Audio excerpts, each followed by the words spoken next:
Now for everything in women's pro hoops, good to see LaQuita Thompson, National Girls Basketball Evaluator, back on Sports Extra. First thing we have to ask you is, with this transition, Comets coming here from Connecticut, what do you think of Houston apparently keeping the Sun front office during this transition? Okay, first of all, I want to say it's happening. It's going down. It is done deal. It's the final thing. But I do think for a seamless transition, I think it is smart to do that. And then, of course, localized are going to have to, get their operational team together here because we don't want to burn out the staff that's already working with the Rockets. So I think it'll be wise to kind of have an integration, a mix of it, so that we'll have a continuity, if that works, with the players, with the staff, and the back office, and so that it's a seamless transition. When you look at that front office, how are they regarded as far as talent evaluators? Because, listen, right now, it's pretty lean there in Connecticut. Yeah. Well, if you look at Connecticut's team, if you look at them on paper, they've done a great job putting together young players. I mean, when you look at it. So I think that they do a good job. They're just young. They're still trying to put those pieces together. But when you look at what they have, even bringing in, I think was a great idea also to give her a chance. Reagan Bears, I think that's a great chance for her because she's a big, all she needs is opportunity and some time to grow. She's going to do well. We got Brittany Griner that's in there, of course, Sanaya Rivers, and then you have Anissa Morrow. Now, if you remember her from LSU, you remember that she was a beast in rebounding. She's strong, and if you watched any of your games, now she's hitting threes and shooting as well.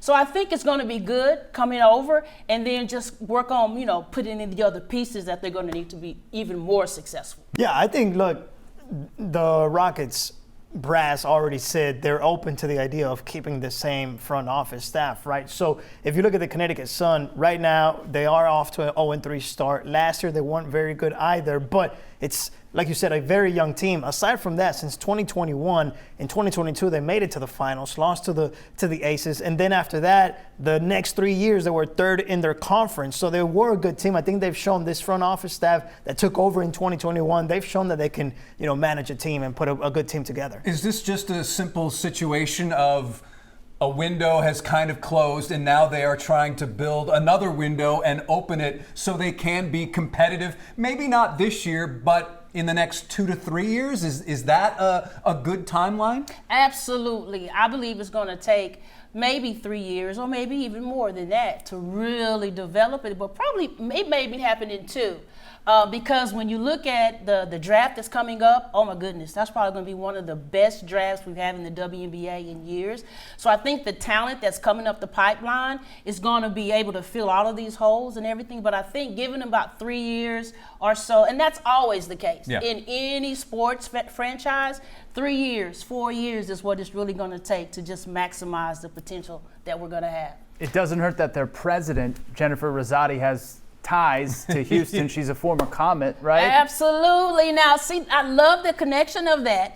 And of course, it's going to be what she decides to do as well, because they all have to make a decision if they want to come to Houston. That's a good point. Some of them may not want to come. So making that decision if they want to make the transition and become with the Houston Comets again, or if they just want to decide to do something else. But that's great because she is one of our legends, as I say, in the WNBA, and I think that'll be perfect for the franchise. Now, are you surprised that Rory Harmon from Cypher ISD made the Washington Mystics roster? I'm not surprised, not one bit. The Mystics are very smart for grabbing her. She is a great point guard, as we all saw at UT. She's good. She has a great mind. She's good defensively as well, handles the ball. And I think what they'll be able to do with her, they won't need her to shoot as much because you have Georgia A. Moore. You have other scorers there, so she will be able to kind of capitalize off of being a true point guard. I'm happy that they decided to do that because I was a little worried there for a minute there. But no, not one bit. She deserves to be there. I would imagine when you have the skill set that she has, defense, the ability to take the basketball away, distribute, my guess is you will typically find a home somewhere when you do those at near elite level. Is that too much to say for Rory? Absolutely. Now, what's great about her is if you look at the size, Now, as we talked before, everybody likes bigger guards. So her coming in as a smaller guard, but good on defense, like you're saying. You think about an Olivia Miles. You think kind of like that same mindset and IQ of the game. They're bringing that point guard. They're cerebral. And if you're good on defense, coaches are going to get you on the roster. That's simple right there. Good defense, roster spot. Now, we're only 3 games in, and new Dallas head coach Jose Fernandez has blasted his team for selfishness. How concerned should fans in Dallas be this early into the season? I know, right? He was like on it.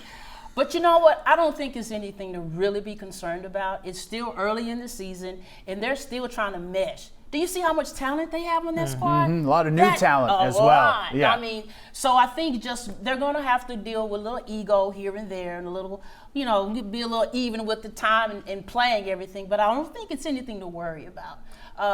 Now, it's good, though, but I don't think it's anything to worry about. It's good that he brought it up, but I think the Dallas fans y'all going to be okay. It's going to be okay.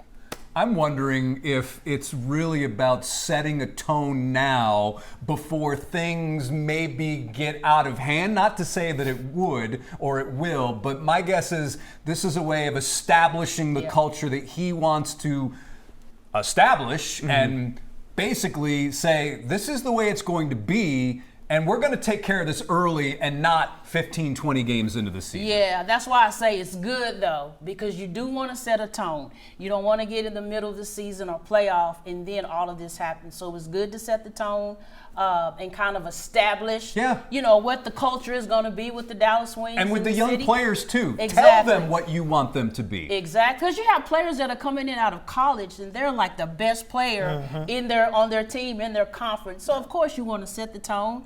But, again, I don't think the kind of players that he has, I don't think there'll be any big issues right now anyway.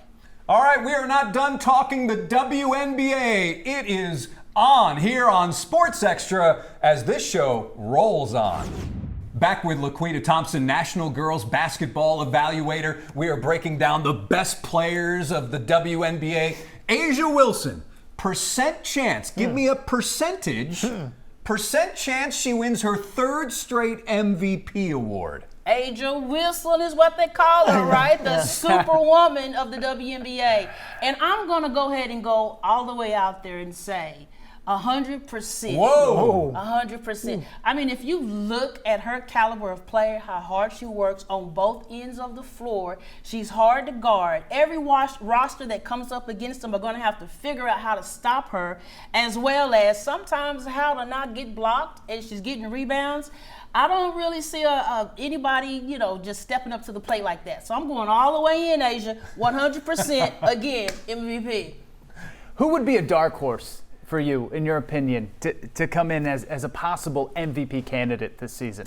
Well, we're probably going to always keep Caitlin Clark in the conversation because you can't deny how her skill set is. I mean, she's a phenomenal player. But I'm going to throw this one at y'all.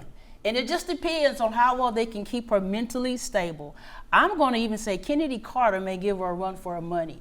Now, Kennedy Carter, she's strong. She's athletic. Her skill is way above any other player besides Asia in this league. I'm going to throw that out there because right now she's coming off the bench, but she's leading field goal wise like 71% or whatever, averaging 20-something points coming off the bench. That's right? Yep. Now, she will have to work on defense, but I'm going to throw that out there as a Kennedy Carter could possibly, give her a run for her money, even though that's her teammate. Interesting. Yeah. What can we expect from Caitlin Clark now that she's coming off injury? Hey, if you're happy Caitlin's back, raise your hand. I'm so happy. I think the entire league. I see the commissioner also raising her Everybody's hand. raising. Look, what we're going to get out of Caitlin, if you've been watching, she's already averaging 25 points a game, and I think 4 to 8 assists already.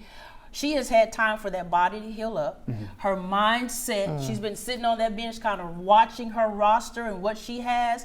We are going to get more of the same times 10. So I think she's going to be even quicker, probably even a little bit more explosive. Now, I do hope she plays defense, but no one does that in pro anyway.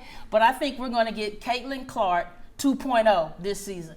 That sounds like an MVP candidate to Right, me. yeah. Right? I'm saying if it's consistent, if there are no injuries, and if she continues to play the way that we know that she's playing and keep up leveling her game, it's a possibility. We don't really know. That's what makes it so much fun, right? Without a doubt. LaQuita Thompson, she's fun to have here on Sports Extra, National Girls Basketball Evaluator. Thanks again for coming on and being here with us on the program. Hey, thanks for having me. This was great.